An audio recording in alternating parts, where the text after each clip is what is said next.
Hola, ¿qué tal? Buenas noches. Esto es A Dos Voces y la verdad que enero volvió a no defraudarnos lamentablemente porque pasan los años y a los que nos toca trabajar en enero vemos que la Argentina sigue estando al rojo vivo. En enero pasa de todo y es lo que estamos viviendo ahora. A ver, los casos de COVID realmente suben y mucho. Vamos a ver hasta dónde, cuál es el pico de esta tercera ola. Hoy tuvimos 131.082 casos, pero además las muertes suben también.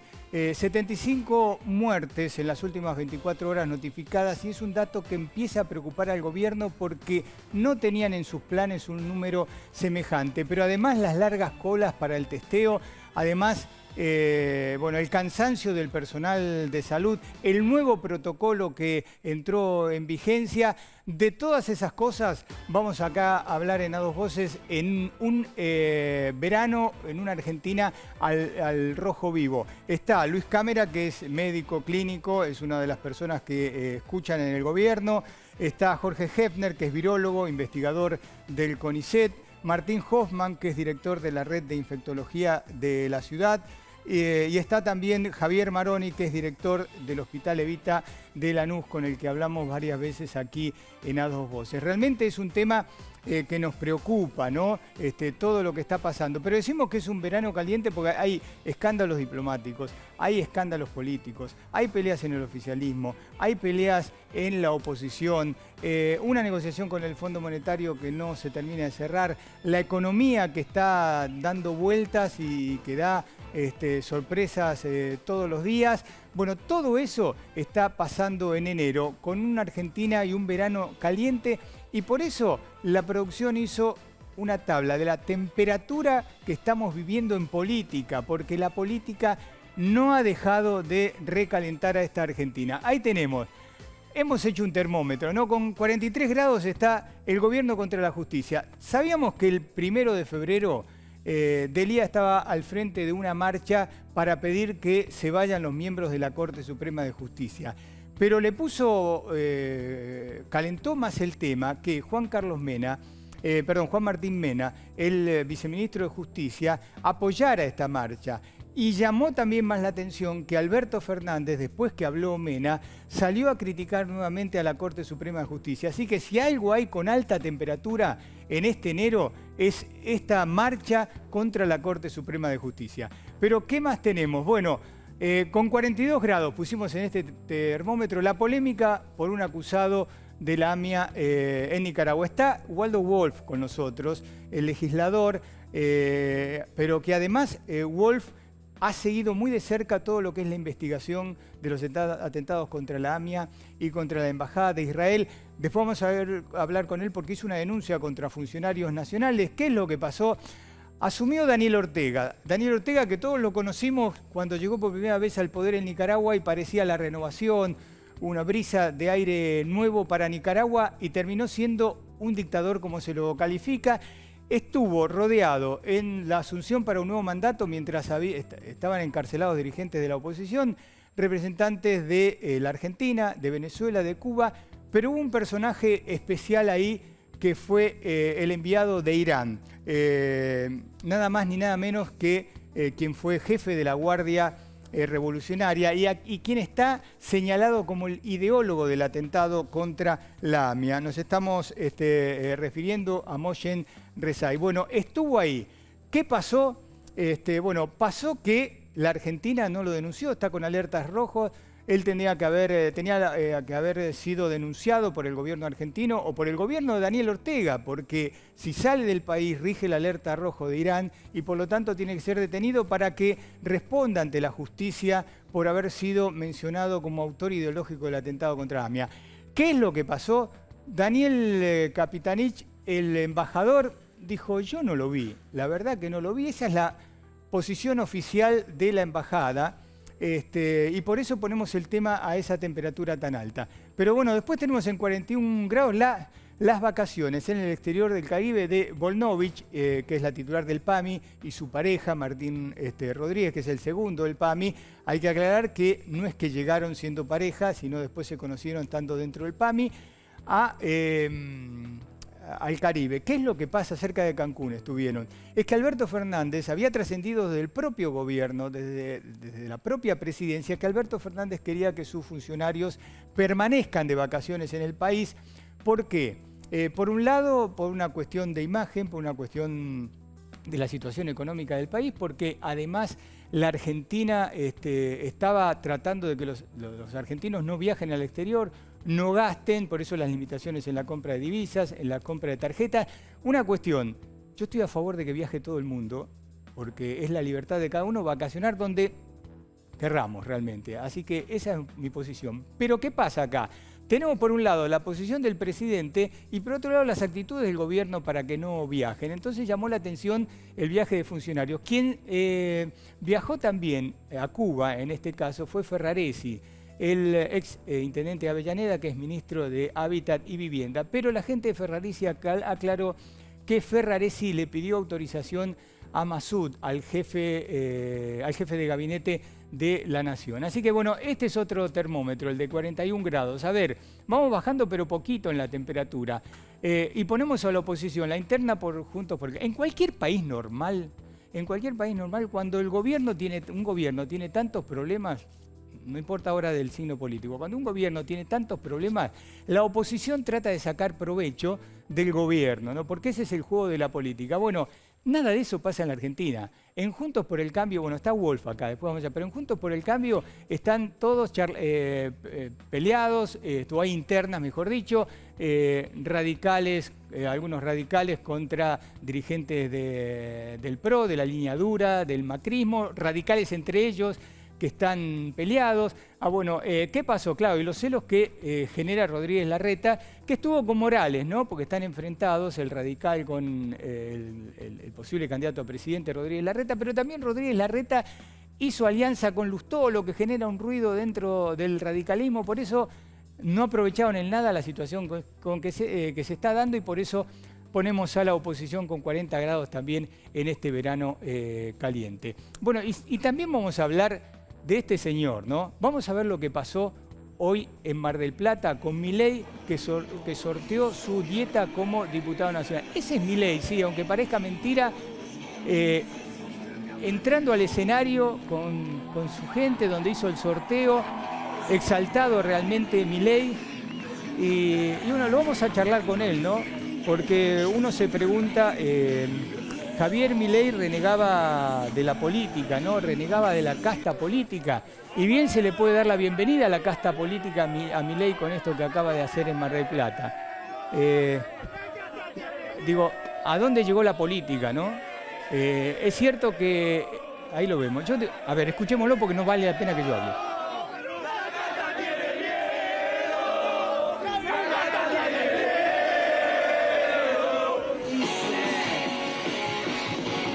Bueno, este fue uno de los hechos políticos del día, pero nos metemos en algo mucho más importante, que es el tema del nuevo protocolo y el avance de los casos de COVID.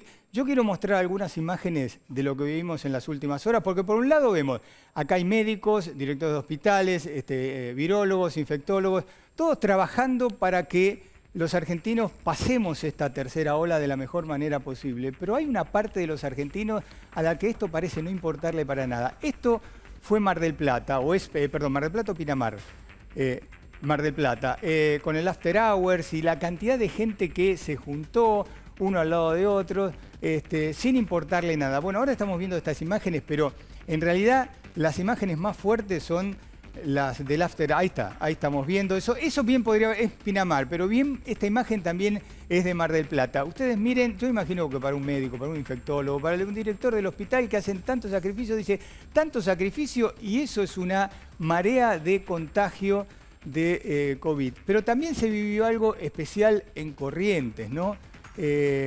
Porque en Corrientes se juntaron cientos de miles de personas por el Gauchito Gil. Nosotros vamos a hablar aquí en A Dos Voces más tarde con Gabriela Saidón, que es escritora y periodista, autora de Los Santos Ruteros, porque vamos a hablar sobre quién es realmente o quién fue el Gauchito Gil y todo el misterio que hay. Pero bueno, hay otras imágenes también nocturnas donde se veía la gran cantidad de gente que se dio cita ahí. Y no es una cuestión contra el Gauchito Gil y contra nada, sino que queremos mostrar en distintos lados cómo se juntó muchísima gente sin respetar los protocolos. Y ya estamos con nuestros invitados. Doctor Hefner, a ver, ustedes investigan todo esto. ¿Cómo reacciona cuando ve que por un lado ustedes trabajan y por otro lado ven un grupo, un sector de la Argentina que parece mirar para otro lado? Ya, uno comprende después de 2 años que haya un nivel de cansancio y agotamiento tremendo. Es comprensible. Pero realmente con eso estamos con un cricket levantando esta curva que, como vos mencionabas, hoy dio 131.000 casos, 60 y pico % de positividad, es decir que hoy por hoy en Argentina estamos en 200.000 o 250.000 casos diarios. Hay algunos infectólogos o médicos que se atreven a hablar de 400.000 o de 500.000, digamos. Es especulativo, es mucho más de lo que estamos detectando. Si bien el cuadro, primero por la propia característica de Omicron, que afecta principalmente al tracto respiratorio superior, y el nivel de vacunación que tenemos, que es bueno, un 73% con doble cobertura y 83-84% con simple, te da un paraguas importante de protección, por eso no es el impacto de julio. Vos mencionabas un dato de mortalidad y yo te agrego a ese dato para preocuparnos un poco, el incremento en 2 semanas de internación en terapia intensiva, que pasamos prácticamente de 1.000 a 2.000 y todavía no tenemos esas semanas que siempre se toma el virus entre lo que es el pico de la ola y morbilidad severa. Entonces hay una situación preocupante y esto no se condice claramente con la situación. Doctor Cámara, bueno, usted ha estado desde el comienzo en la trinchera, ha estado acá muchas veces. Al comienzo como que se relativizó el tema, o en la gente entró ese mensaje de, no, Omicron está bien, no va a pasar nada con Omicron, va a morir poca gente, no va a haber un número alto en terapia intensiva. ¿Estuvo bien que para mi entender, que se subestimara al comienzo el efecto de Omicron? Sí, yo creo que lo que impacta es lo que acaba de decir Jorge, que la gente en los lugares vacacionales perdió la cultura del barbijo. Para mí, lo que más se perdió fue eso, la cultura del barbijo. Se pensó que el aire libre es protector, pero el aire libre hay que ayudarlo con el uso del barbijo o mantener cierta distancia. La gente así, la cámara genera contagio, como decía. Sí, genera, pero es una cuestión de biofísica básica. Si tú estás en esa concentración y le podés sentir el aliento al vecino, significa que te están entrando unas partículas que tienen ese olor, eso puede estar aerosolizado con el virus y te ingresa el virus. Si estamos separados o en una playa en la Patagonia que tiene 50 km/h de viento, es posible que no, pero no en esos lugares. Entonces el aire libre se lo presentó como un gran protector, digamos, de la contaminación. Y eso ha sido un efecto contraproducente, erróneo porque cuando hay esa concentración de gente, la intimidad entre las personas y los olores que van circulando, eso puede contener virus. Es fácil de entender porque se aeroliza. Ahora, como la Organización Mundial de la Salud en su ADN no comprendió la transmisión aérea, de hecho la negó por mucho tiempo, no logró avisar que esas cosas no se pueden hacer en el fondo. Sigue manteniéndose la idea que el aire libre es protector. Y con esa densidad de 3-4 personas por metro cuadrado no es protector. Doctor Hoffman, toda esta gente que está de vacaciones, que ha ido a las distintas, después vuelve a sus lugares de origen, va a volver a la ciudad de Buenos Aires, va a volver a la provincia de Buenos Aires. ¿Qué podemos esperar entonces? Porque yo lo escuché a Quirós decir, bueno, a fin de enero baja todo, pero cuando esta gente vuelva a sus lugares de origen, ¿van a ser potenciales transmisores del virus? Por supuesto, todas estas personas, como decíamos recién, están en un riesgo alto de contagiarse y recordamos que con esta variante más, pero hay muchos casos asintomáticos, gente que no lo sabe. Entonces se puede trasladar, se traslada a su lugar de origen y puede contagiar. Por eso realmente es muy importante tratar de reforzar una vez más que es necesario el distanciamiento, que es necesario taparse la boca y la nariz, que es verdad que los lugares al aire libre son mejores que estar en lugares cerrados, pero no de esta manera, claramente. Entonces, la verdad que hoy en día la cantidad de casos que hay en el país es inédita. La mortalidad está subiendo, seguramente también relacionada al número de casos que hay. Esto no es una gripe, esto no, digamos, la idea de que hay que contagiarse para pasarlo, etcétera, no estamos en una endemia, estamos en una pandemia. Los cuidados tienen que mantenerse porque, lo que siempre decimos, corre riesgo la persona, pero corre riesgo sus conocidos, sus familiares, personas vulnerables y sobre todo las personas no vacunadas, ¿no? Que hay. Decíamos que tenemos un nivel de vacunación interesante comparadamente con otros países del mundo, pero la alta proporción de gente internada y la gente que fallece o la mortalidad es muchísimo superior en gente no vacunada. Entonces, bueno, vamos a ver cómo esto se refleja. La verdad que estamos todos alertas y estamos, digamos, sabemos que el sistema de salud sigue estresado porque hay que hacer muchos testeos, estamos con los aislamientos que no sabemos, digamos, hay unas nuevas recomendaciones de Nación todavía no aplicadas en algunos lugares, es muchísimo trabajo también.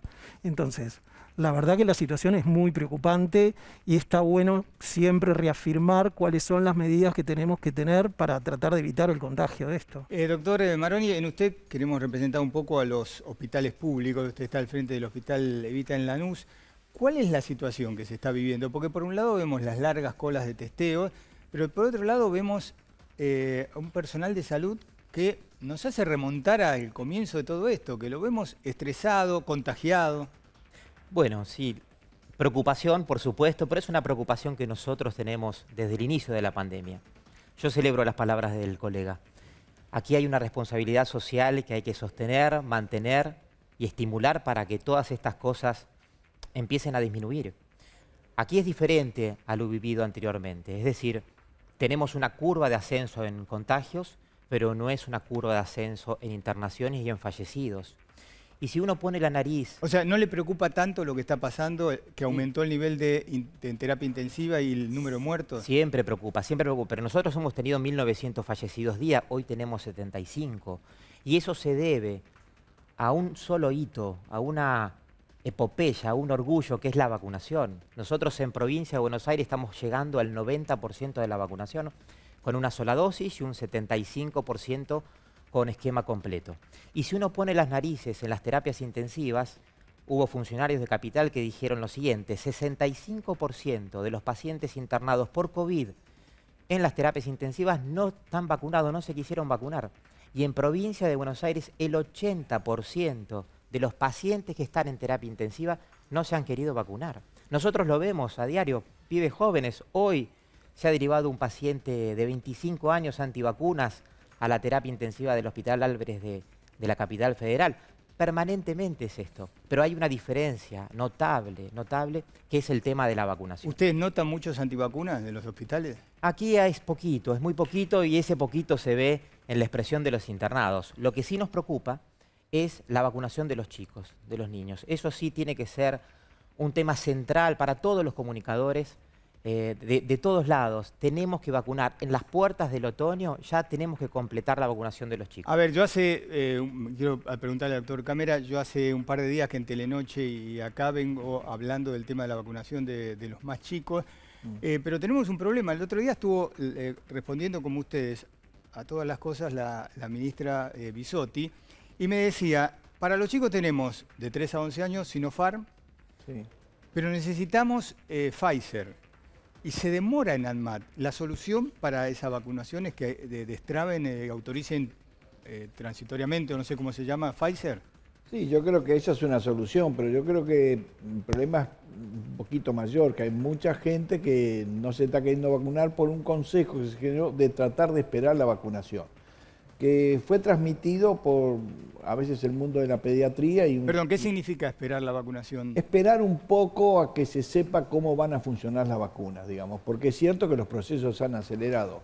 Lo que tienen que comprender, digamos, un mundo importante de la pediatría, que el virus va a una velocidad que no te da tiempo a que uno pueda estar muy seguro con todos los estándares y no con aprobaciones de urgencia. No tenemos tiempo, el Omicron va a una velocidad que no coincide con un cierto margen de seguridad que se quiera tener. ¿Y qué pasa si se infecta a un chico de 3 a 11 años? Hasta ahora no hay muy pocos problemas, y las vacunas mejoran hasta ese síndrome inflamatorio, que es un fenómeno inmunológico que muy bien conoce el doctor. O sea, francamente mejor. El problema es que estamos de cara a un mes con la escolaridad, y también muchos chicos ya van directamente por la situación laboral de los padres, directamente ya van a guarderías y van a ser transmisores de la enfermedad.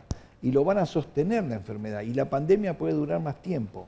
un temor que estábamos conversando acá con Jorge es que tenemos un pico muy alto que entre esta semana y la semana que viene creo que alcanzaremos en Nadir. Pero yo estoy teniendo mucho miedo que el descenso no sea rápido, sino que sea un descenso lento por estas conductas, porque los chicos no están vacunados, porque algunos no están vacunados. Y si ese descenso es lento, ahí sí que las terapias intensivas y el estrés en la internación se va a empezar a poner significativo. Descenso lento es, en febrero, casi llegando a marzo, deberíamos tener relativamente pocos casos. Pero si sigue esta conducta, yo creo que en marzo vamos a estar con casos muy altos. Y ahí el estrés en las situaciones asistenciales se van a ver y el número de fallecidos va a aumentar. Sí, por eso, doctor Hefner, le preguntamos hace un rato a Hoffman, esta gente vuelve a sus lugares, pero no vuelve solo a la capital, a cada una de sus provincias. Entonces, ¿cómo se comporta el virus? El virus este... Porque, perdón, pero así completo la pregunta, porque lo que se están diciendo ahora, bueno, no quiero ponerle calificativos a Bolsonaro, pero hoy dijo hay que festejar, como que hay que festejar que aparezca Omicron porque entonces nos vamos a contagiar todos y viene la inmunidad de rebaño. No hay nada que festejar, es un momento delicado de la pandemia. Omicron surge en África, no por casualidad, no hay vacunas en África, 12% de la población vacunada, tremenda inequidad que compromete a todo el mundo, denunciado por la OMS, pero todavía no se ha avanzado. La situación es preocupante porque cuando esa gente regresa, esa gente contagia. Y el nivel de contagio de Omicron, a los que venimos estudiando hace años el comportamiento de la respuesta inmune y los virus, nos sorprendió. No pensábamos que iba a surgir una variante tan, pero tan contagiosa. Y retomo un poquito lo que decía Luis recién. Podríamos seguir en las próximas semanas el modelo de Sudáfrica. Aumentó y bajó enseguida. Podríamos ver lo que está pasando en Europa y en Estados Unidos. Aumentó y se resiste a bajar. Y eso impacta. Si vos te fijás, hoy Estados Unidos, 26.000 personas en terapia. En su peor momento, 28.000 personas en terapia. Ojo, porque si esto, como decía Luis, se mantiene en el tiempo, el sector de salud realmente va a empezar a estar mucho más presionado. Y lo último que te digo, tenemos una asignatura pendiente con el sector de salud. Sí. No los estamos cuidando. Bueno, ahora lo vamos a hablar con Maroni en un ratito. Cuidando. Lo que quería es completar un poco lo que hablamos con Cámara, Hefner o cualquiera de los dos es, porque todos tenemos, muchos tenemos en la familia, hijos, hijas, nietos, nietas de entre recién nacidos y 3 años. ¿Qué pasa porque todos hablamos de 3 a 11, ¿no? La vacunación. ¿Qué pasa con ese sector si se contagia? No tenemos todavía vacunas aprobadas para el segmento de 1 a 3 años. ¿Y qué hacer? Bueno, vos fíjate, tenemos la tranquilidad, por ejemplo, se abrieron nuevas salas en el Garraham, en el Hospital de Salde, hay internados. Salvo los chicos que padecen comorbilidades muy severas, muy severas, estamos hablando de leucemias importantes, los chiquitos están manejando bien la infección en el escenario de Omicron. Esperemos que haya trials que demuestren en los próximos meses la seguridad, seguramente va a ser muy segura y podamos por lo menos empezar a vacunar a partir del primer año. Muy importante. Ya volvemos con ustedes. Doctor Hoffman, el gobierno sacó nuevas medidas, cambios en el protocolo. Aquellos contactos estrechos que no tengan síntomas o que estén vacunados tienen que volver a trabajar. ¿Usted cómo lo ha tomado? ¿Eso es bueno, malo, ayuda? Bueno, yo creo que estamos en una pandemia y esta pandemia tiene consecuencias muy importantes sanitarias, pero también sociales y económicas. En ese contexto, con una población mayormente vacunada, con una variante no tan agresiva como las anteriores, en personal vacunado y en algunas actividades donde realmente sea muy importante la falta de personal, como se está viendo en personal de salud, está bien tener estas medidas siempre y cuando, digamos, los mensajes siempre tienen... A mí me preocupan los mensajes por lo siguiente. Las personas de contacto estrecho no se aíslan si están vacunadas, etcétera, etcétera. Sí. Pero tienen que tener el mayor de los cuidados ese tiempo. Porque... Bueno, a eso me quería referir. ¿Cómo? Porque, a ver, ¿qué es lo que pasó? Me adelanto un poco con los temas. El gobierno reacciona de esta manera, ¿por qué? Por las experiencias internas de algunos países. Entonces dice, bueno, en algunos países ha sido bueno. Por el tema de la presión de los empresarios que quieren que los trabajadores que sean contactos estrechos vuelvan a trabajar, y que ahora vamos a hablar con Manuel, y por el personal de salud. Dice, con esto traemos a todo el personal de salud que sea contacto estrecho, pero es un riesgo. Es un riesgo, hay que ver cuál es el impacto, y realmente tiene que ver con la falta de personal para cumplir las diferentes tareas. Entonces, está bueno, digamos, lo que hizo el gobierno nacional es una recomendación y después cada jurisdicción lo tiene que aplicar a su lugar. Está bueno realmente ver cuál es la real necesidad de mantener a la gente trabajando, se puede hacer home office, hay un montón de cosas que se pueden hacer. Lo importante no es dar el mensaje de que, bueno, los contactos estrechos no se aíslan más y listo, porque no es así. Los contactos estrechos vacunados que cumplen ciertas tareas tienen que seguir trabajando, cumpliendo su función, pero no ir a reuniones, no hacer encuentros familiares, porque la posibilidad de contagio existe. Es menor, decimos, tenemos la mayoría de la población vacunada, tenemos una variante que no es tan agresiva, entonces da esa posibilidad de ir viéndolo. ¿Cuál va a ser el impacto de esto en el futuro? Vamos a verlo. Hay unas experiencias de algunos países, bastante recientes también en esto, y todavía no está medida ese impacto. El tiempo lo mostrará, pero es muy importante mantener el cuidado siempre. Muy importante los contactos estrechos de alto riesgo, como sabemos la definición, menos de 2 metros, más de 15 minutos, sin protección. Lo sabemos, ya todo el mundo me parece que ya se lo sabe de memoria. En algunos casos puede mantener sus actividades laborales, pero no debe concurrir a reuniones sociales, debe quedarse en su casa y tratar de ser responsable. Esto es una cuestión, toda la pandemia pasa a ser una cuestión desde el principio de responsabilidad individual. Sabemos que lo individual tiene impacto en lo global.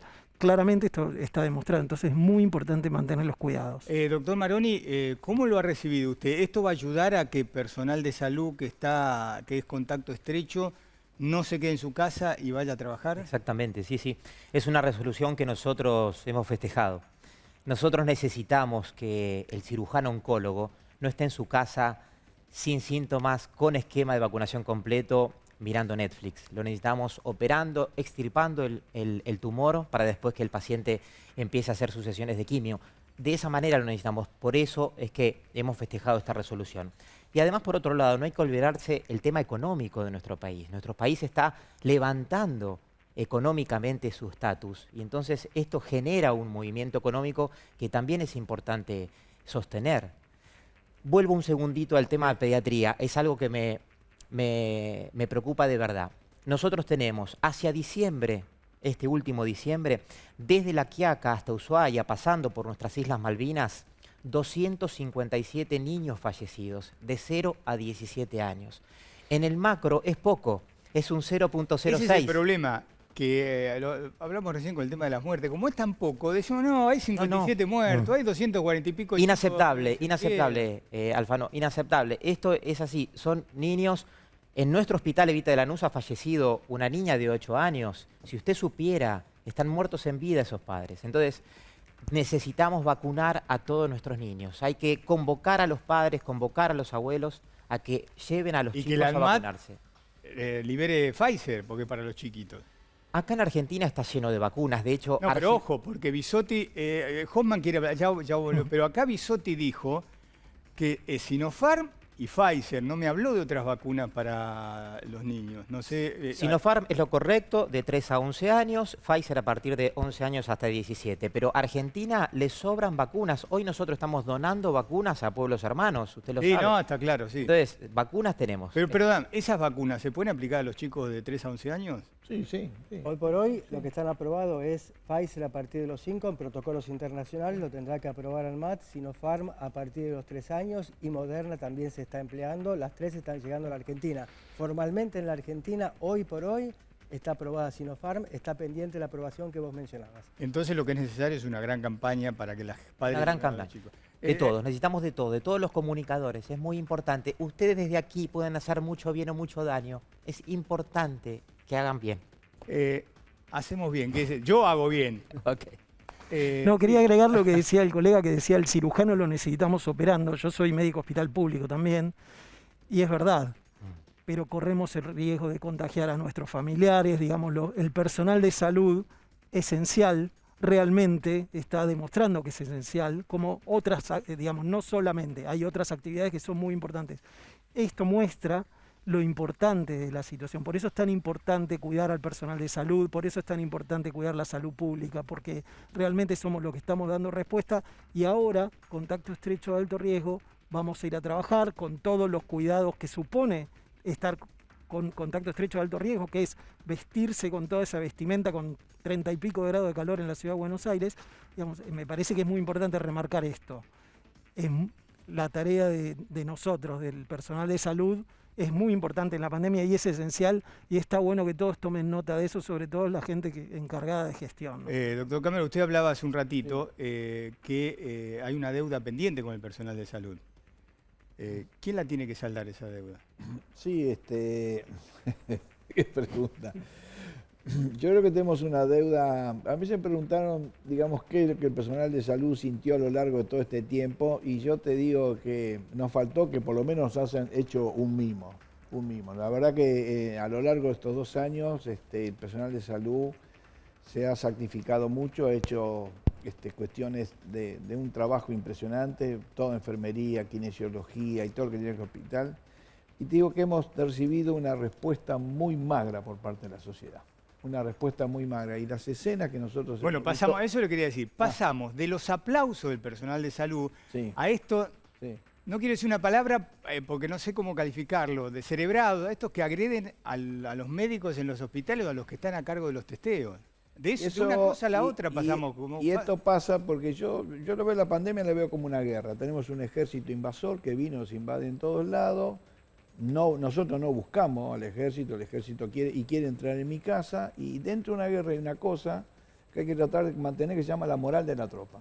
Uno tiene que ir a trabajar todos los días con ganas y mantener, y estas son escenas que te sacan la moral de la tropa, te sacan la empatía del personal de enfermería, del personal médico con los pacientes, que es una cosa fundamental. Mire, la verdad que esto da... Ahí vemos al secretario, secretario de Salud de General Lavalle. Uno de los agredidos.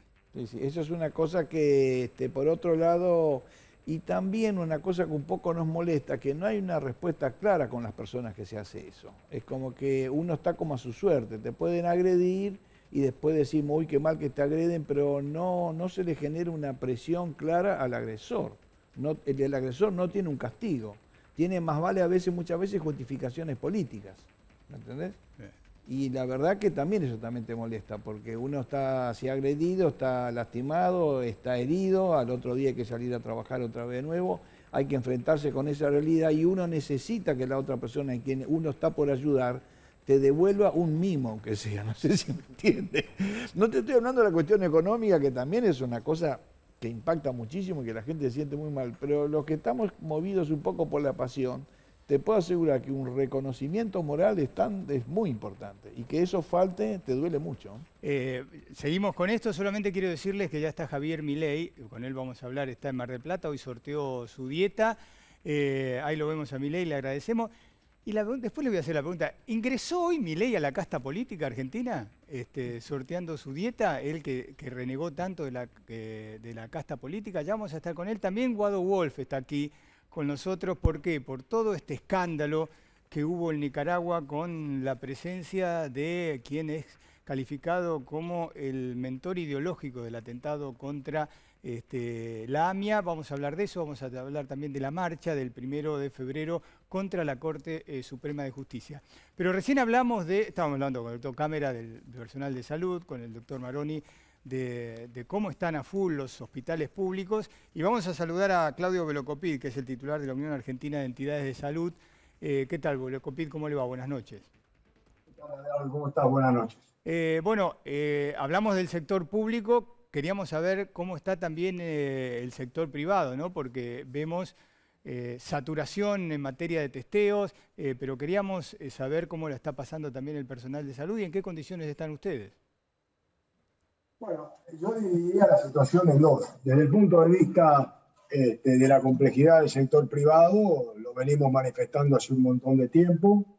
Estamos totalmente de acuerdo un poco con lo que decía el doctor Cámara recién. Hay una falta de reconocimiento general, y esto es un tema que nosotros en el sector privado lo hemos venido denunciando. El sector está muy desfinanciado,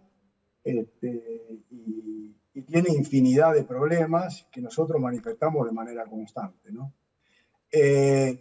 Y me parece también que esto obviamente repercute en el personal y repercute en que muchas veces no se puede dar lo que realmente el personal se merece porque como lo dijimos desde la primera hora, han sido los héroes de enfrentar esta tremenda adversidad. Ahora, también yo quiero ser claro en un punto, ¿no? Ustedes estuvieron charlando con profesionales de primer nivel y que dieron una óptica científica que yo no puedo, ni debo, ni estoy en condiciones de discutir.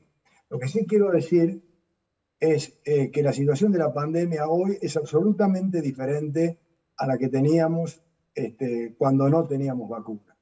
Eso quiere decir que claramente yo, que he sido un gran defensor de la cuarentena, porque consideraba que era indispensable, porque la situación del sector del sistema de salud estaba al límite, absolutamente al límite, y si esto afectaba a la economía no había otra alternativa, porque la catástrofe podría haber sido mayor. Hoy me parece que en la situación actual tenemos que empezar a hacer algunos replanteos, porque claramente hay un nivel de contagio enorme, que está saturando todas las guardias, que está saturando todas las líneas telefónicas, que está generando un volumen de estrés en mucho sector del personal, pero esto no está viéndose en las unidades de internación.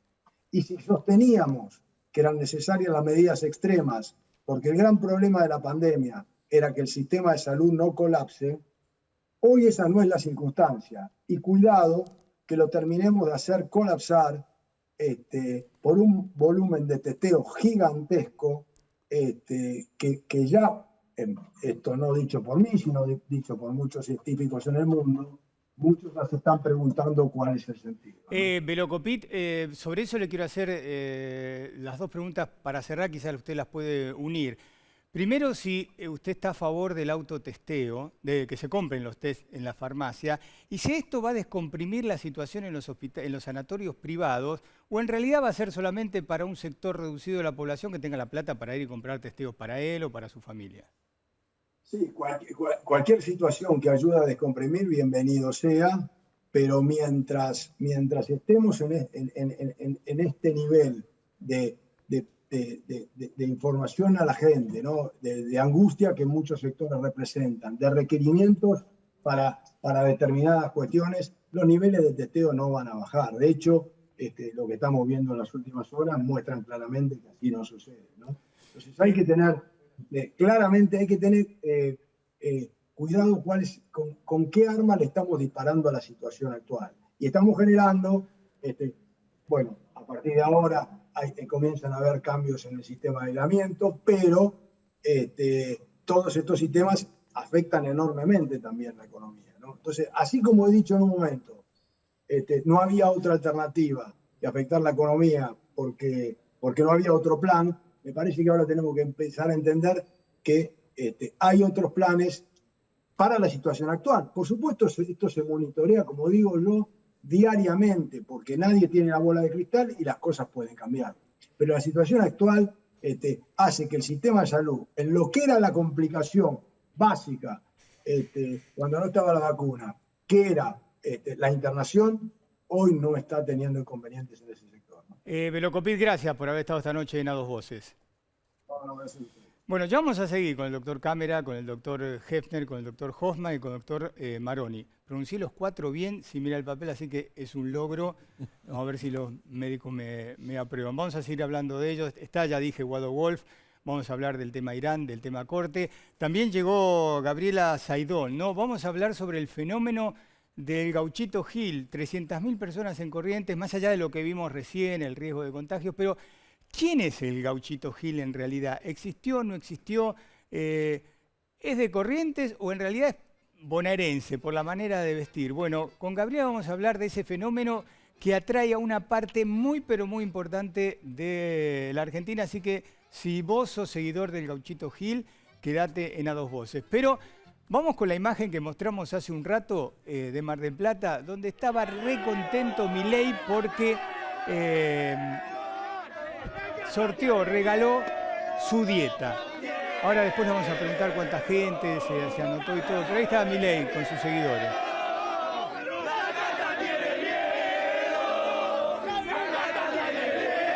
¿Cómo le va, Milei? Buenas noches.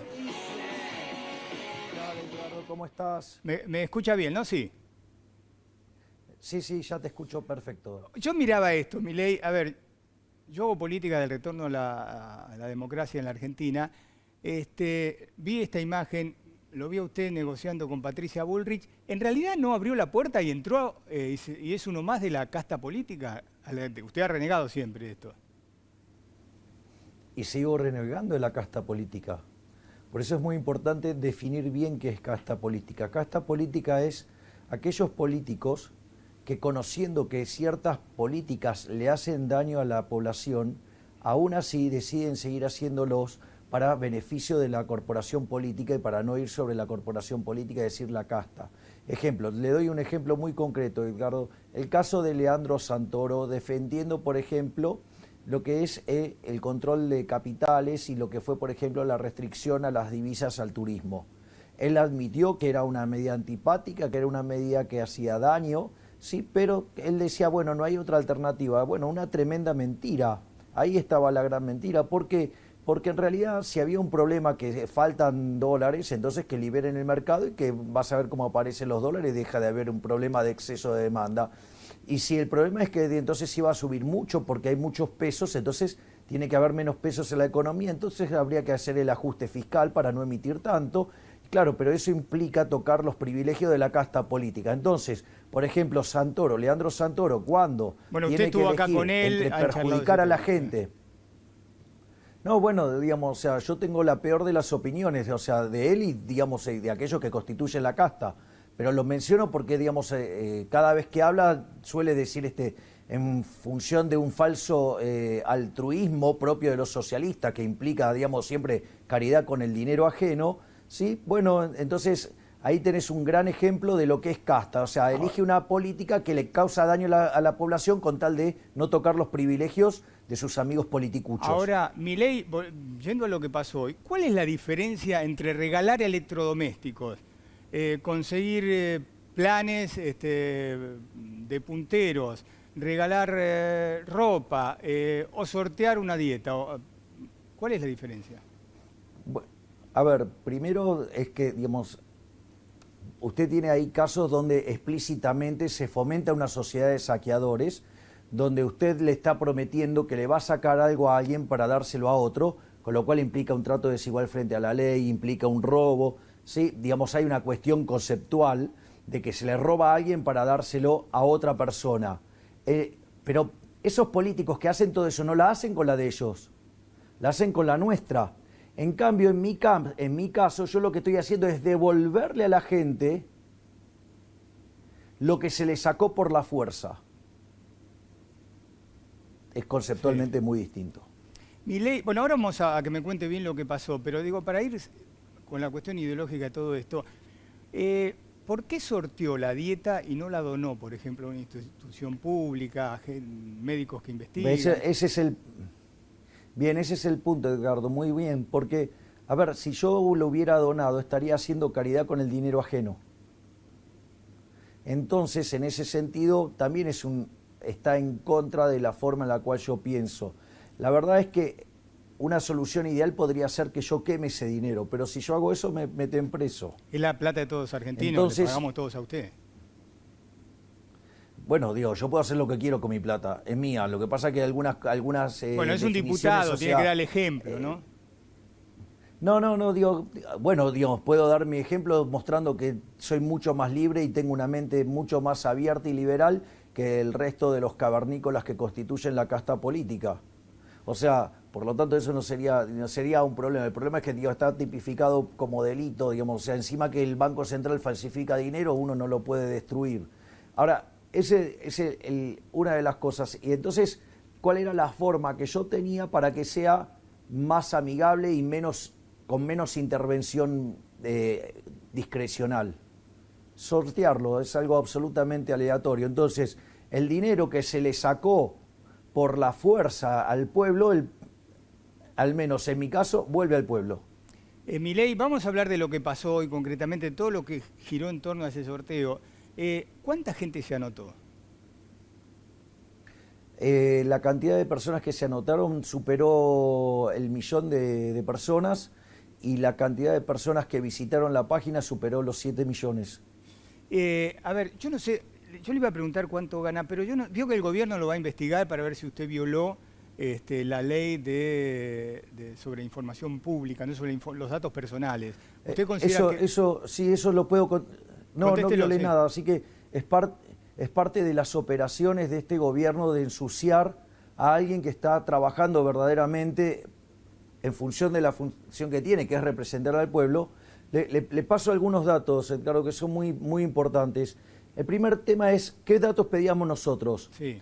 Como el sorteo era para mayores de edad, ¿sí? Mayores de 18 años, persona física, ¿qué necesita uno? Tener la fecha de nacimiento, necesita tener el DNI y el nombre. Por otra parte, el sistema tenía un mecanismo por el cual cuando uno se anotaba, el sistema mandaba un mail. Lo que pasa es que la cantidad de gente que se anotó lo colapsó. Y el teléfono tenía que ver con ¿qué? Con el hecho de que el que gane, digamos, poder llamarlo por teléfono y decirle que ganó y coordinar para transferirle el dinero. Esos, digamos, son los datos que nosotros pedimos. Esos datos que pedimos, primero están definidos como datos que no son sensibles. Tema no menor. Punto que también es la misma información que pide cualquier red social también. Y además, nosotros no lo hicimos con un fin comercial. Por lo tanto, tampoco estaríamos exigidos. Pero como puede existir una situación que sería un gris, nosotros tomamos todos los recaudos en cuanto a encriptar la base, cómo se puede acceder a la base. Por ejemplo, los que tenemos acceso a la base, no podemos acceder a toda la base. Es decir, con lo cual hay restricciones cómo se accede y demás. Lo otro que hay que entender es que es una cuestión absolutamente ad hoc. Fue creada para los sorteos de Mi Dieta y nada más. Y después se destruye. ¿Puedo preguntarle yo entonces cuánto gana? ¿O cuánto fue el sorteo? Bueno, el sorteo es público por 205.696 pesos, algo así creo que es. ¿Y quién lo ganó? Si quiere pregunto, ¿me pueden dar el nombre de la persona que ganó? Ya Está les bien, paso el mientras nombre, tanto, no sé si se puede, si eso es público también, lo hizo público el nombre del ganador, eso no hay ningún tipo de problema. Sí, es público, el nombre del ganador es público. De hecho, tengo entendido que es un señor que es mozo, que además adhiere al kirchnerismo y que esta plata le sirve para pagar deudas. Es maravilloso. A ver, entonces, digamos... El nombre de la... Sí, dígale, adelante. Nacarado se llama, Nacarado Federico Hugo. Bárbaro. Ahora, ¿esta persona lo va a cobrar una sola vez? Y bueno, pero sorteé esta vez, el mes que por viene, eso, digamos, o sea... a eso iba la pregunta. Usted sorteó ahora. ¿Qué va a pasar con su dieta, su sueldo de los próximos meses? Lo mismo. Por eso, va a ser un sorteo así cada mes, digo, para tener bien claro cómo va a ser el sistema.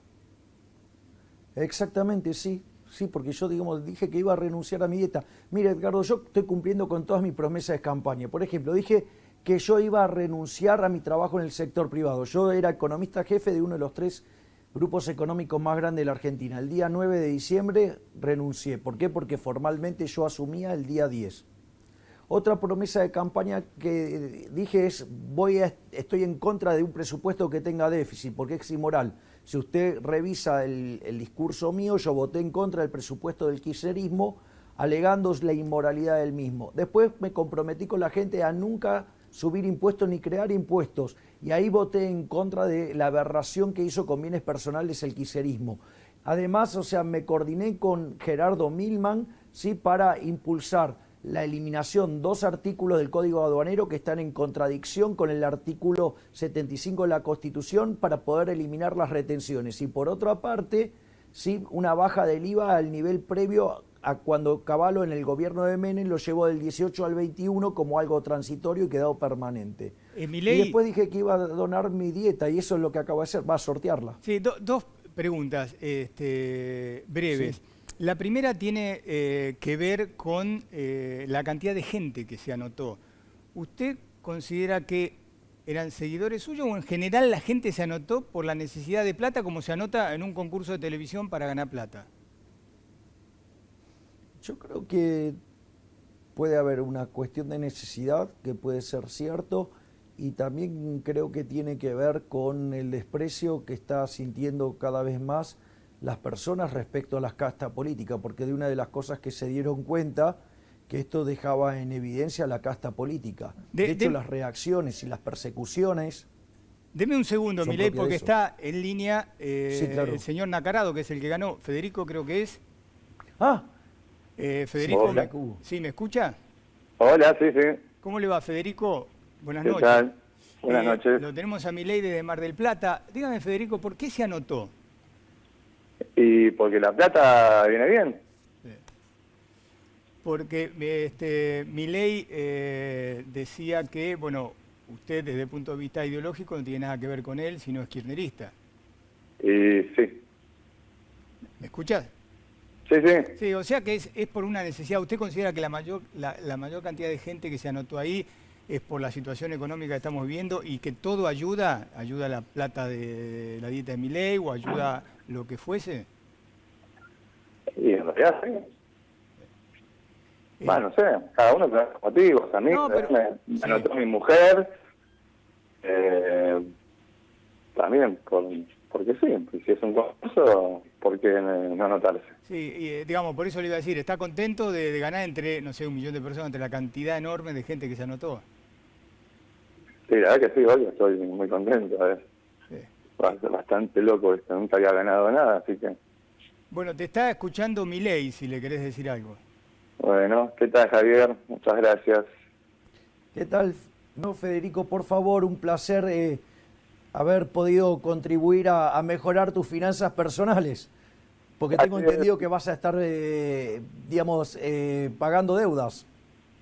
Y sí, seguramente gran parte vaya ahí a los bancos, así que seguimos nutriendo el sistema financiero. Bueno, lo importante es que, digamos, tenés un problema más chico, por lo menos ahora. Seguramente, sí, por lo menos voy a estar un poco menos mal.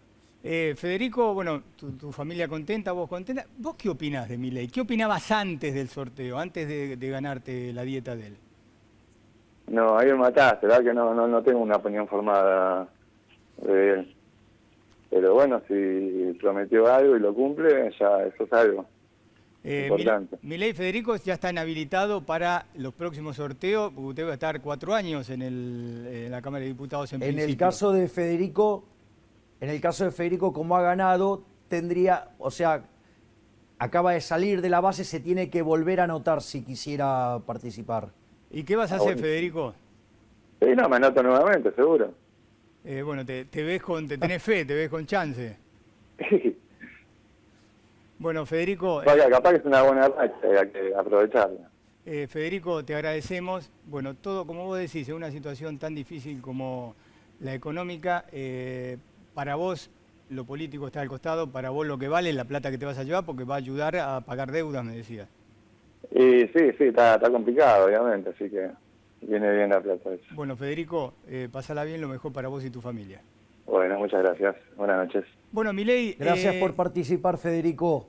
No, gracias a vos, Javier. Muy bien, gracias a la producción también que logró ubicarlo. Y lo último, Milei, porque tengo que cerrar también con los médicos que están aquí. ¿De qué vive? Digamos, usted regala la dieta y ¿de qué vive? Básicamente vivo de dar conferencias, de vender libros y dar clases. Edgardo, yo esto ya lo venía haciendo en manera part-time, digamos, si usted quiere, con el anterior trabajo que tenía, que era muy exigente. Y no solo eso, sino que cuando yo arranco con la campaña, yo lo que hice fui a pedir licencia sin goce de sueldo. O sea que esta situación yo ya la vengo llevando a cabo hace 4 meses, 5, sin ningún tipo de problema. Milei, gracias por habernos atendido. ¿El próximo sorteo, dónde va a ser? ¿En Mar del Plata o no tiene un lugar así todavía determinado? No, Edgardo, esto fue absolutamente casual porque nosotros teníamos pactada fecha para fin de enero en Córdoba y entonces íbamos a hacer una fecha en Mar del Plata, entonces tenía que ser a mitad de mes. El lugar que pudimos conseguir era el 12 y eso era muy cerca de la fecha del pago de la dieta. Entonces decidí juntar los 2 eventos, que usted sabe, esto es como el anti-marketing, porque usted tiene 2 eventos, tendría que generar 2 noticias y yo, digamos, las auné. ¿Y el próximo cuándo va a ser? Pero me parece... El próximo sorteo para todos aquellos que están interesados en anotarse. Sí, exacto. ¿Y Conozco lo que cuándo va a tiene, ser el se la otro? pueden llevar, digamos, y después que yo recibo la plata, digamos, automáticamente que la puedo disponer, sorteo y sale el ganador y se le transfiere la plata, no hay ningún tipo de problema. Milei, gracias por atendernos. No, por favor, gracias a ustedes. Bueno, y seguimos en A Dos Voces. Qué país raro la Argentina. Bueno, volvemos con todo el tema del COVID, que nos importa y mucho, y para ir escuchando la parte final. Doctor Cámara, ¿qué le puede decir a la gente? ¿Qué tenemos que esperar de ahora en más? Que la curva suba, que la curva empiece a bajar, como prometieron, digamos, porque la gente recibe parva de información. Sí, pero hay una cosa que es totalmente básica porque vamos a hacer proyecciones y llevaría mucho tiempo. Que use el barbijo y que se vacune. Y si está infectado, que use el barbijo dentro de la casa. Porque la transmisión aérea, el aislamiento aéreo dentro de un hogar es muy difícil. Lo único que nos puede prevenir es el barbijo. De hecho, hay un trabajo que se demuestra que en la casa del contagiado hay más virus que en terapia intensiva. Entonces, barbijo y vacuna. Y con eso tendríamos muy pocas restricciones, superaríamos este evento con un daño colateral, entre comillas, tolerable. Le quiero hacer una pregunta sobre este nuevo protocolo, esta nueva manera que tenemos de vivir. ¿Qué pasa con la persona que es contacto estrecho y que dice, bueno, ahora vuelve a su trabajo, vuelve al hospital, a donde fuese? ¿Qué pasa con esa persona si en realidad no lo sabe y está infectado? Bueno, tiene las vacunas, ¿no? Ese es un punto que el doctor Hefner, yo le diría que lo tramito la pregunta a él, que lo pone un poco más inquieto esa situación. Lo que pasa que... ¿Pero a usted le parece bien lo que se hizo, digamos así? Yo creo que le parece bien, pero tiene unas zonas grises que son complicadas, que me parece que el doctor Hefner lo puede explicar mejor que yo. A ver, doctor, porque la pregunta que muchos se hacen es eso, y los que nos hacemos lo que vamos a convivir con esas personas. Yo entiendo que lo que es personal de salud es necesario. Sí. No es una medida ideal, pero es necesario porque si no vaciamos los hospitales, como decía el doctor. En relación a lo que no es sector de salud, yo no extendería la misma norma. No la extendería. En este momento, donde la curva está así, con 200.000 casos por día, no la extendería. ¿Por qué razón?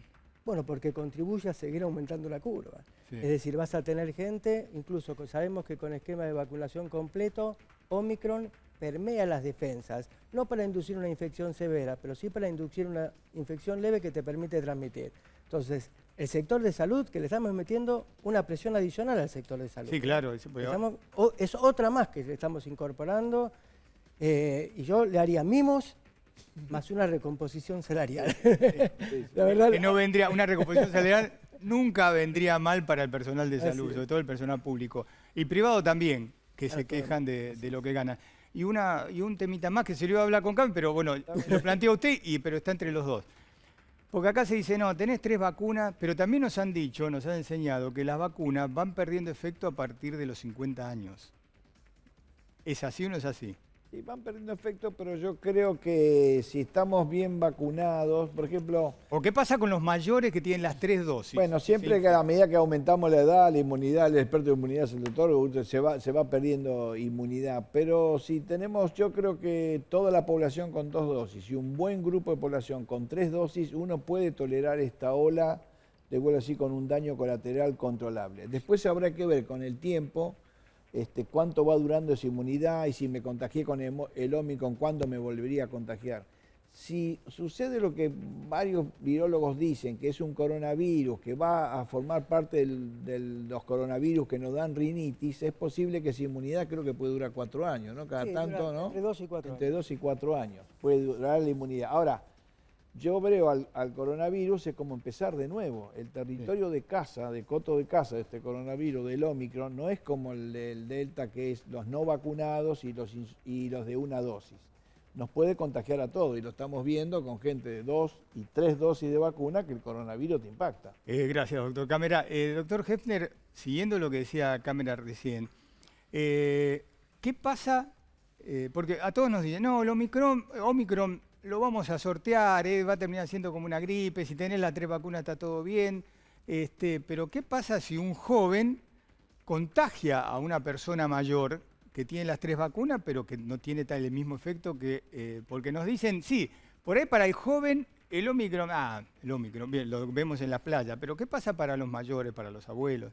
Primero, para los jóvenes, rescato la intervención que vos hacías con esta chiquita, con los internados. Los jóvenes no son inmunes a infectarse en forma severa. La vacunación completa te protege entre 20 y 30 veces frente a un no vacunado en cuanto a la perspectiva de una infección grave. Enorme, pero nunca es un blindaje del 100% y tampoco eso compete a los jóvenes. Entonces, muy importante el asunto que todo el mundo se vacune para reducir esta tremenda circulación viral. Y Omicron, ojo, no es una gripecita. Si yo tomo hoy por hoy, vos fijate Estados Unidos que tiene un 10% menos de vacunación que nosotros. Anualmente, por virus, influenza, gripe, mueren 25.000 personas en Estados Unidos. Hoy por hoy, ayer, en Estados Unidos fallecieron 2.200 personas en un día. Es decir, que hoy por hoy es 50 veces más la letalidad en el escenario de circulación de Omicron que una gripecita por virus influenza. Gracias, doctor Hefner. Doctor Hoffman, bueno, antes se acuerda decían hay que cuidar a nuestros abuelos, ¿volvemos a eso? Siempre hay que cuidar a la gente vulnerable, más, digamos, sabemos que hay gente vulnerable, siempre se dijo desde el principio, la gente mayor, la gente con comorbilidades, deficiencias inmunitarias, siguen siendo los que están en riesgo más que los demás. ¿Y qué esperan ustedes de la red de infectología de la ciudad, ¿no? Sí, Está bien dicho. es ¿Qué es lo que esperan en la capital federal? Bueno, digamos, siempre hacer proyecciones es arriesgado. La verdad que el mejor escenario es que Bueno, ya dijo el ministro de Salud que él espera para fin de mes que bajen. Bueno, sería una gran noticia. Puede ser que sea así. Una de las cosas que nos enseñó esta pandemia, que es medio impredecible, que podemos llegar a hacer una proyección, pero no tenemos muy claro. Si todo se manifiesta como lo estamos viendo, va a haber un número de casos importante un tiempo más y después va a empezar a disminuir, con el riesgo de que esa disminución sea lenta y traiga problemas en la internación. Esa es una de las cosas que pueden llegar a pasar. Gracias, doctor. Sí. ¿Puedo decir una cosa más? Sí. Perdón, pero me quedé con la idea de la gente en Mar del Plata y bailando y todo eso. A mí no me gusta decir ellos y nosotros, ellos son honestos, nosotros otros, ellos son irresponsables. Me parece que esta pandemia nos cambió la vida a todos.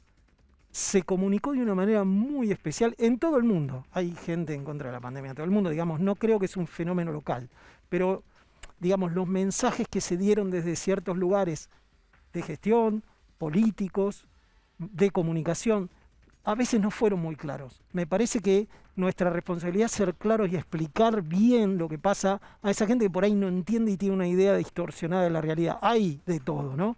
Pero me parece que no es que hay un grupo que es tonto y el otro no. Me parece que tenemos que comunicar bien, que tenemos que explicar bien y repetir millones de veces todo lo que sea necesario para seguir cuidándonos como corresponde. Gracias, doctor. Por favor. Doctor Maroni, lo dejé al final, pero Bueno. para referirnos a los hospitales públicos. Nosotros lo que hemos visto en la costa, en todos lados, están saturados los hospitales públicos. El personal de salud está que no da más porque, claro, se van a testear todos porque tienen síntomas o porque quieren ir a bailar o porque quieren un after hour, pero está saturándose todo. Usted que está al frente de un hospital público, usted dice, bueno, ahora cuando termine el verano se va a reacomodar todo, o ahora cuando termine el verano, termine enero, que siempre es lo más fuerte, cuando vengan todos a sus casas, los hospitales públicos en el conurbano, en el interior de la ciudad, van a explotar. De ninguna manera. ¿Qué espera? Yo personalmente tengo una esperanza descomunal. Hay una saturación hasta la puerta del hospital. Dentro del hospital la internación es baja y la internación en terapia intensiva es muy baja. Yo creo que entre infectarse y fallecer, el único obstáculo, además de los cuidados generales, es la vacuna. Entonces ahí tenemos que apuntar. En 1812, en 1815, el flagelo era la viruela. San Martín y Belgrano empezaron una campaña de vacunación. Más acá, 1945, Ramón Carrillo, hospitales, vacunación, y ahora en la actualidad, Goyán primero, Nico Kreplak ahora, campaña de vacunación histórica, Alfano, histórica, 90% de vacunados en la provincia de Buenos Aires, la provincia más grande de nuestro país. El tema de los testeos es una de las cosas que los satura a ustedes, porque como usted dice, una cosa es de la puerta para afuera, otra para... Este tema del autotest, ¿le va a cambiar la vida a ustedes o, como yo decía, es nada más que para los que tienen plata y pueden comprarlo? Yo personalmente creo que el testeo tiene poca vida. En poco tiempo los testeos van a desaparecer porque hay un proceso de cambio de pandemia a endemia. Espere, pero no le cambia la vida a usted entonces el autotest. No, porque es segmentado, es un acceso al que lo puede pagar nada más.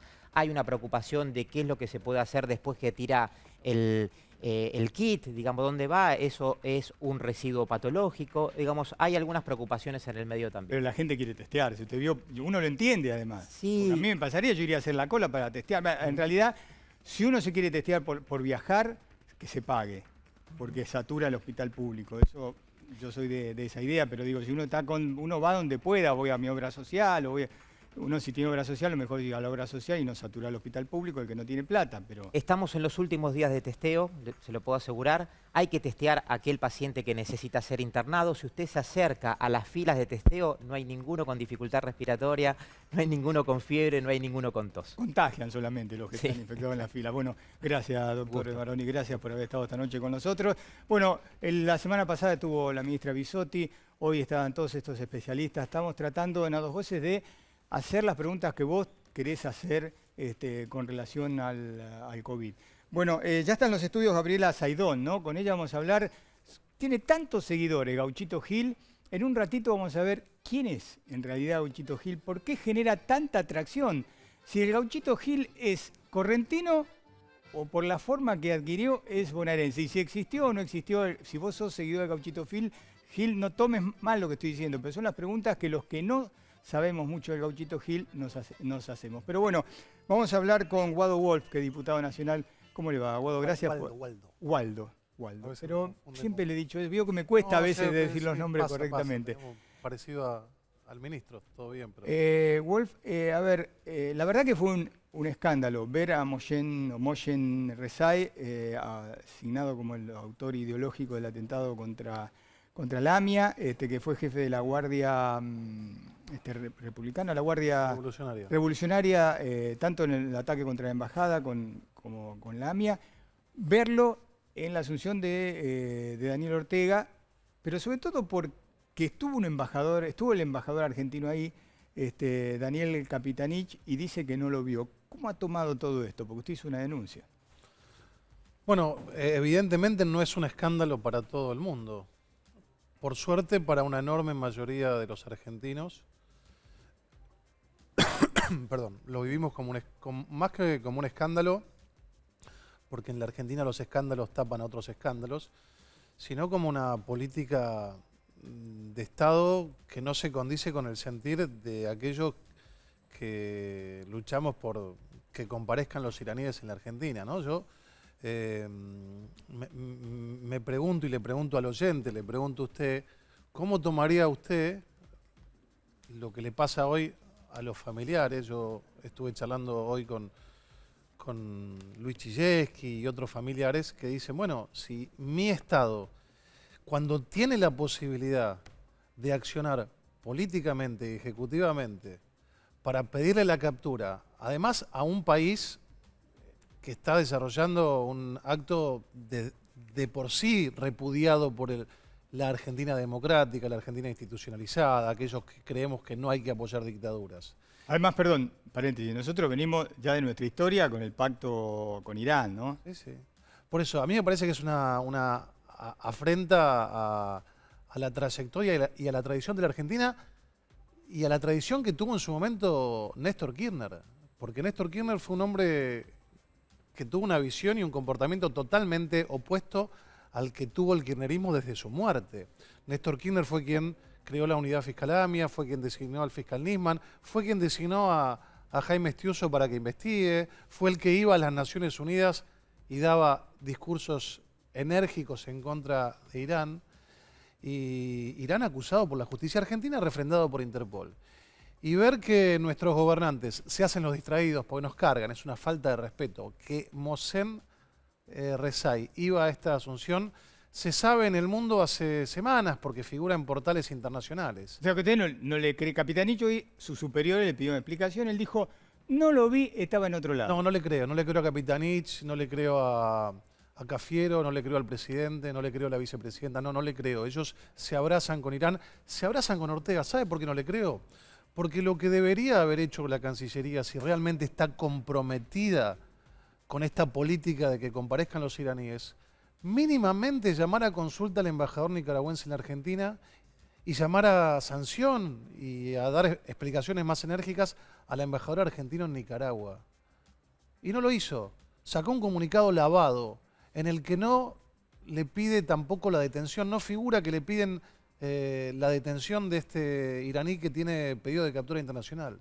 Y además los trata con un respeto casi reverencial. Ahora, Israel, digamos, con relación a Rezai, a su presencia, yo vi la declaración del vocero de la Cancillería israelí, ha sido durísimo con Irán, con Ortega, pero con la Argentina dijo que está satisfecha con la nota de queja a Nicaragua.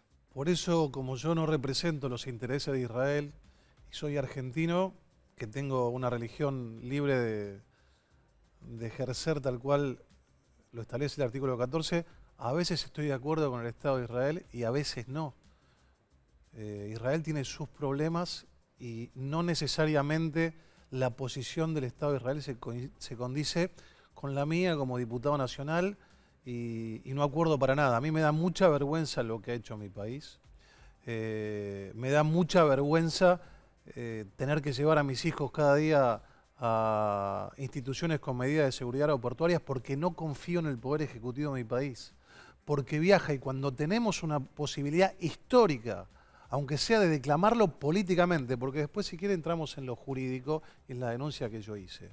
Cuando tiene la posibilidad de llamar a consulta al embajador nicaragüense, de sacar un comunicado que repudia, sin embargo en el comunicado habla de la hermandad entre Argentina y Nicaragua. ¿Qué hermandad puede tener hoy Argentina con Nicaragua si el presidente de Nicaragua, que además encarcela opositores, abraza a un hombre que puso una bomba en este país y mató 85 compatriotas? Wolf, yo hacía una reflexión al comienzo del programa y digo, si va un argentino, un funcionario argentino a un lugar donde va a haber un iraní, yo no sé, yo me imagino que lo primero que tiene que hacer uno, o el embajador o quien fuere, es averiguar quién va a ser el representante, porque ya sabemos que muchos de los que están con la alerta rojo están dando vuelta por el mundo. Pero ya se sabía, no, ni siquiera tenía que averiguarlo, se sabía. Nadie puede invocar. Me imagino además que, a ver, los servicios de inteligencia sabían del mundo, ¿no? Hay que leer Twitter, hay que leer los portales internacionales. Se sabía que Mohsen Rezai iba a ir allí. Y cuando se enteraron se hicieron los distraídos porque estuvieron casi 24 horas hasta sacar el comunicado, cuando nosotros teníamos conocimiento, porque figura en portales internacionales de aeronavegación que el avión que lo transportó todavía estaba en Managua. Entonces, ¿por qué lo denunció? Vamos ahora a la denuncia. Sí. Lo denunció a Capitanich y al embajador y a Cafiero. Primero porque yo creo que cada uno tiene que hacer lo que debe hacerlo. Decía Lem, hay momentos en la vida que uno no hace ni lo que quiere ni lo que puede, hace lo que tiene que hacer. Y yo con mi metro cuadrado de ciudadano, porque ni siquiera hace falta ser diputado para esto, yo quiero que sepa que esto le cuesta caro, que hay mucha gente muy enojada con esto. Y no puede ser gratis. Además que yo creo que incumple con los deberes de funcionario público, porque el deber de Cancillería es, en este caso, procurar a través de todas las acciones diplomáticas posibles la detención de un acusado por la justicia argentina del atentado a la AMIA. Y se hicieron los distraídos, nos faltan el respeto. Mire, yo suelo no coincidir con Aníbal Fernández.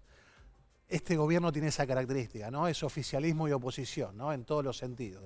Luana Volnovich afuera, un funcionario se enoja, el presidente también. En todos los órdenes tiene oficialismo y oposición. Pero coincide con Aníbal. Es una falta de respeto. Es una falta de respeto y es incumplimiento de los deberes de funcionario público, porque nosotros, hablando de la casta, pagamos los impuestos para que haya una Cancillería que si alguien cometió un atentado en el país, no vaya a tomar una margarita en un cóctel en Nicaragua cuando está asumiendo a un dictador.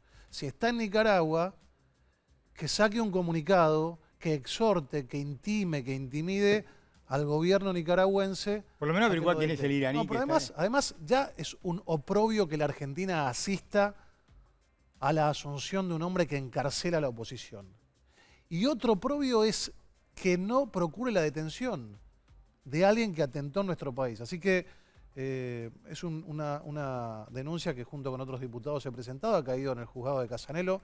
No sé lo que van a hacer, Pero el día de mañana, cuando a mí me toque contarle a alguien qué hice, bueno, yo lo llevé a la justicia, hice lo que pude, creo en las instituciones y a través de ahí genero estas acciones. La última, Wolf, tiene que ver con... Usted durante el gobierno de Cristina Kirchner ha sido uno de los que alzó la voz sobre cuando hubo avances sobre la justicia.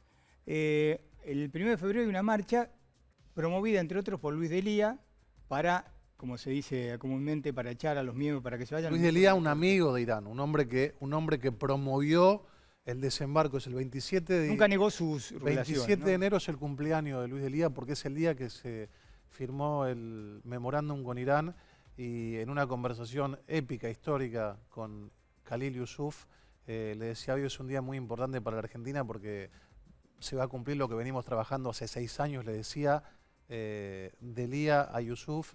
Yusuf le decía una guarangada, van a hacer cola para felicitarte en otros términos, lo decía, ¿no? Promueve esto. Mena, el viceministro de Justicia, salió a respaldar esa marcha y el presidente Alberto Fernández ha sido muy constante en sus críticas a esta Corte Suprema de Justicia. ¿Cómo toma usted esta marcha y este respaldo? No, Argentina tiene un gobierno errático, extravagante, donde no solamente tiene oficialismo y oposición adentro, sino que además tiene oficialismo y oposición dentro de la cabeza del presidente de la Nación, que es un hombre que tiene contradicciones permanentes. Estos días circularon un montón de videos en los que se lo veía a él, creo que en un programa con usted o en este canal, hablando de que no se toca la Corte Suprema, que los jueces elegidos por Macri en aquel momento propuestos, porque lo terminó validando el Senado de la Nación, eran probos. Y ahora sale a decir todo lo contrario. Hizo lo mismo con el memorándum con Irán. Alberto Fernández, respecto al memorándum con Irán, dijo cosas que ni siquiera nosotros nos atrevimos a decir, la oposición. La ha tratado a Cristina Fernández de Kirchner en este canal de delincuente. Dijo que se va a retirar del mandato en el año 2015, habiendo cometido 2 delitos graves, uno de ellos chicones y el otro el memorándum con Irán. Así que no me llama la atención. La Argentina hoy ha perdido calidad de vida, ha perdido calidad institucional y ver a un viceministro de Justicia, que además está imputado en la causa del memorándum con Irán, que también ha sido violentada cuando tenía fecha para ir a un juicio oral y la han bajado con un artilugio inexistente, muestra que la Argentina está extraviada. Nosotros hoy en día no somos una república activa, somos una república fallida. No reviste muchos antecedentes que un oficialismo promueva ir a remover a otro poder del Estado. Me da mucha vergüenza que hayan estado en Nicaragua, que se abracen con los iraníes y que persigan a la Corte Suprema. Waldo Wolf, gracias por haber estado esta noche con Gracias a nosotros. usted. Hacemos una pausa. Si vos sos seguidor del Gauchito Gil, quédate, porque vamos a hablar del Gauchito Gil. Si no sos seguidor del Gauchito Gil y querés saber quién era en realidad el Gauchito Gil, quédate también, porque Gabriela Saidón ya está. Ella ha sido autora del libro Santos Ruteros, pero es una especialista en el Gauchito Gil. Así que le vamos a pedir a Gabriela, después de la pausa, que nos cuente en realidad quién es el Gauchito Gil. Ya venimos.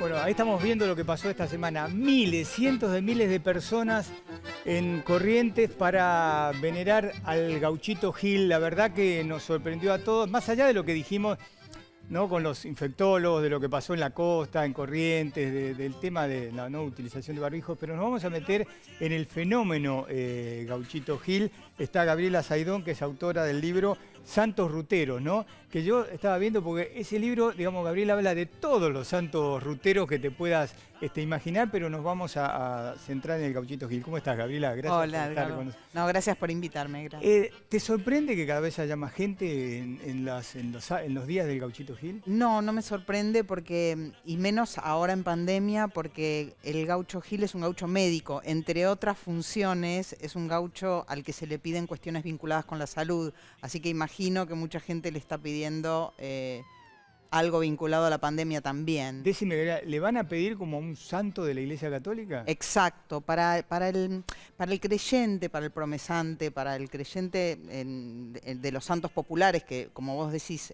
hay muchos, no hay diferencia. De hecho, los creyentes, las personas que creen en el Gauchito Gil creen también en santos de la Iglesia Católica. No es incompatible una cosa Para con la nada, otra. por ejemplo, San Cayetano, San Expedito, hay santos asociados a otros santos.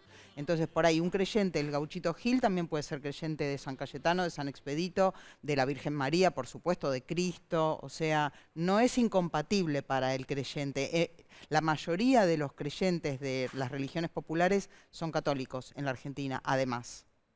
Te voy a hacer una pregunta, quizás, si vos sos seguidor del Gauchito Gil, decís cómo vas a hacer esa pregunta, pero digo, ¿hay registros de que existió el Gauchito Gil? No, claro, ese es un tema súper interesante porque por la época, él nació antes de mediados del siglo XIX, pensemos que ya pasaron más de 150 años. En Corrientes. En Corrientes, en Mercedes, Corrientes, cerca de los esteros de Liberá, digamos, como para ubicar un poco la zona.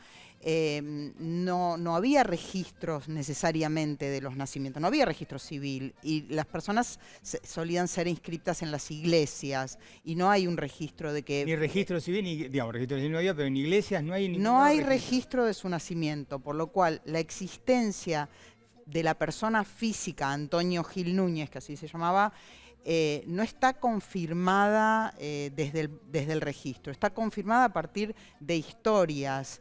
Y básicamente toda la creencia y el culto al Gauchito Gil nace a partir de una cruz enterrada en la tierra. Eso es lo que realmente había. Es el inicio del Gauchito Gil. Exacto, es el inicio del culto en Mercedes, donde ahora estamos viendo estas imágenes en la televisión. Ahora, pero ¿y en Mercedes qué decían de este señor? Bueno, los ¿Por qué nace el mercedinos, Gauchito Gil? los mercedinos son muy devotos del Gauchito Gil. Alrededor de esa cruz se empieza a generar la leyenda o la historia, porque hay una historia que es se habla de un desertor de la Guerra del Paraguay. Tiene que haber habido muchos desertores de la Guerra del Paraguay, porque en Corrientes no muchos querían ir a pelear contra Paraguay porque eran hermanos, digamos, porque eran pueblos hermanos. Entonces, que haya habido un gaucho, digamos, desertor de la Guerra del Paraguay es totalmente verosímil. Y ahí no habría duda. No. La diferencia, lo que empieza a pasar es que el relato dice que el Gaucho Gil lo que hace es curarle, por eso digo gaucho médico, curarle al hijo a su verdugo. Él le dice en la leyenda o en la historia, si me enterrás, si me das cristiana sepultura, porque el verdugo lo va a matar, lo estaban persiguiendo, lo va a matar, lo degüella, si vos me enterrás, yo te curo a tu hijo. Y teóricamente se cumplió, digamos, le cura al hijo de una enfermedad muy grave a su verdugo, le dan cristiana sepultura en ese lugar donde la gente empieza a hacer pedidos, a llevar ofrendas. Y discúlpame, vos me decís, no hay registros del nacimiento, pero ¿hay registros de que esto sí existió? Hay registros de que hubo una muerte, de que en ese lugar donde se pone una cruz en el camino, hay una muerte. Ahora, la historia que se construye a partir de esa cruz y de esa muerte es parte de lo que muchos consideran leyenda y otros consideran historia. Entonces ahí es lo que se debate, digamos. Si hay un correntino, un filósofo correntino, Carlos Lacour, que de la investigación que hice es el que me dio la respuesta más interesante, que es el Gaucho Gil no existió, existe. Existe en la medida de que hay un montón de gente que está creyendo en él, que le piden, cada que vez le ofrendan. Más. Sí. Que es un culto que siempre está en crecimiento y en movimiento. Mira, atrás tuyo está una imagen del Gauchito Gil, una imagen clásica. ¿Así se vestía en Corrientes? Claro, ese es el otro tema muy interesante. No, el gaucho clásico, incluso en la entrada de Mercedes hay un gaucho clásico correntino que tiene pañuelo celeste, tiene otro tipo de sombrero, no hay boleadoras porque no hay ñandúes. Entonces, ese gaucho con el pañuelo rojo, ahí lo estamos viendo, pañuelo rojo, con la cruz detrás, con la bombacha de gaucho. Cristo, sí. Es un gaucho pampeano porque lo que pasó recién en la década del 60, de 1960 y en la década del 80 fueron dos momentos muy importantes en el culto al Gaucho Gil. Uno en los 60 reivindicado por cierta izquierda, Uno es el padre Julián Cini, que murió hace poco, que fue el que llevó el chamamé con las letras que lo glorificaban al Gauchito Gil al conurbano bonaerense, a cantar en las bailantas. Entonces se propagó por el conurbano bonaerense y de ahí se desperdigó por las rutas argentinas. Por eso yo te decía, ¿cómo se transforma de correntino en bonaerense? Bueno, porque además en los 80 hubo una familia que también entrevisté de Mercedes que lo trae, que trae esa imagen. Se hace un escultor hace la escultura, traen esa imagen y empiezan a usar las cintas rojas identificatorias, el color rojo, que no era, insisto, el original del gaucho correntino, que era celeste. Ahí está el tema entre autonomistas liberales, hay toda una cuestión con la política en Corrientes, pero por otro lado se empieza a instalar de esa manera, con esa imagen en el conurbano bonaerense, porque pega más esa imagen y el color rojo. Podemos decir que el motivo fue comercial, ¿no? Cómo hacer que tenga éxito ese producto. Para que no se enojen los seguidores porque tienen fe en el Gauchito Gil. Obviamente. ¿Detrás de todo esto hay un gran negocio? Es que son dos cosas. Podemos decir que en toda religión hay negocios, sí, claro, ¿no? Sí. Si pensamos en Luján. En las peregrinaciones, en todo. Exacto. Entonces, negocios sí hay. Después los gobiernos se montan en el negocio, como ocurrió también en Corrientes, en Mercedes, como pasa con la difunta Correa en San Juan, en Vallecito. Negocio hay, pero eso no invalida ni descalifica, por supuesto, a la creencia ni a los creyentes, ni tampoco el proceso interesante que hubo de evolución en la imagen, que tiene que ver con qué imagen salió al país. Salió de Mercedes, ¿con qué imagen más representativa salió a las rutas argentinas? Una más, a ver, viste que aquellos que quieren denostar al Gauchito Gil dicen, no, detrás de esto está la cobertura, el apoyo a los delincuentes. Porque además el Gauchito Gil se convierte en un santo tumbero, porque al entrar en los barrios del conurbano también entra en las cárceles, junto con otro santo asociado que también es correntino, que es San la Muerte. Entonces entra en las cárceles y entonces empieza a asociar la imagen del gaucho con la delincuencia. Los delincuentes también creen en Cristo, digo, no quiere decir que sea un santo delincuente, ni hay santos de la delincuencia, sino que los delincuentes, las personas que están presas o las personas que cometen delitos, también tienen creencias religiosas. No invalida, te quiero decir. Una más, ¿por qué a lo largo de todas las rutas vemos Gauchito Gil? Bueno, eso tiene rutas, que ver... camino... Total. Eso tiene que ver con quienes expandieron en las rutas la creencia del Gauchito Gil o el culto al Gauchito Gil, y básicamente fueron camioneros, fueron automovilistas, gente que, porque esa es otra función del gaucho, además de médico, porque está en el culto también la creencia de que el gaucho te protege en el camino. Hay toda una ritualidad, tenés que tocarle bocina o parar y darle hay un ritual. Hay un ritual como hubo y sigue habiendo con la difunta Correa, que no sé si te acordás, pero en una época había muchas botellas que eran... Claro, sí. Bueno, y donde había altares de la difunta Correa, se fueron instalando cada vez más. ¿Qué se deja en lo de Gauchito Gil? Se deja de todo, porque la ofrenda también tiene que ver con el culto que tiene raíces originarias, porque como pasa con las religiones populares en general, no es solo la religión católica, sino como las religiones originarias que quedaron más subterráneas se manifiestan en estos cultos. Entonces se le deja de todo, se le deja cigarrillos, cigarrillo prendido para que fume el gaucho, cigarrillo, el paquete apagado, porque si vos querés dejar de fumar, hay como algunas cosas específicas de las ritualidades. Después se les deja copas de vino, se les deja partes de autos, exámenes para que al hijo le vaya bien en el examen. Y por lo que veo, deja de todo. No es de solo un nivel social, transversal. Conozco gente de todas clases buena sociales. Posición. Todas las clases sociales y distintas religiones. Conocí ateos, judíos y católicos. Gabriela, lo último, por lo que veo, por tus libros, sigo la línea. Investigar los santos populares en general. Los santos populares en general, y el último fue Maradona. Por eso escribí este libro también, Super Dios, que tiene que ver con Maradona como santo. Popular. Esa es otra historia. Otra historia para que me invites otro día. ¿Vos pensás que Maradona va a terminar siendo un santo como el Gauchito Gil? No solo fue. Pero bueno, es todo un tema, de eso se trata. Para la otro investigación, programa. Obvio. Gracias, Gabriela. No, al contrario, gracias. Hacemos a vos. una pausa y más a dos voces en este programa especial.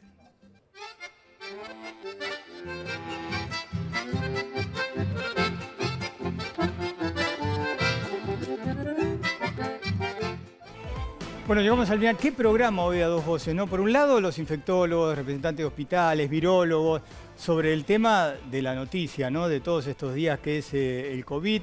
Pero después, bueno, tuvimos a Guado Wolf hablando de este escándalo que fue la presencia del considerado autor intelectual de atentado contra la AMIA en la Asunción de Ortega, en Nicaragua, donde estaba el embajador argentino. Hablamos con Velocopit también sobre cómo satura el tema de las colas para testeos y el COVID en los sanatorios. Hablamos con Gabriela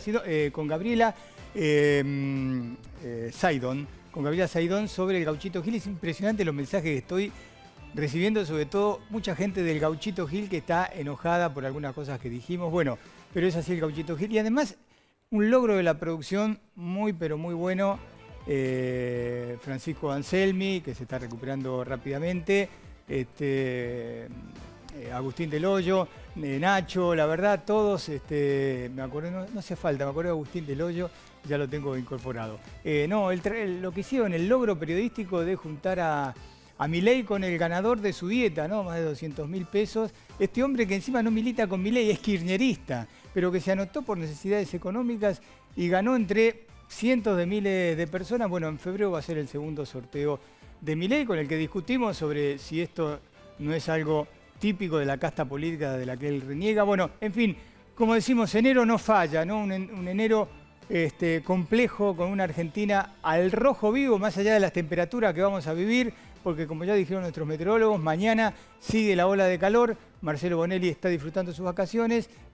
Como siempre, el enero ardiente está acá en A Dos Voces y nos despedimos hasta el miércoles. Chau.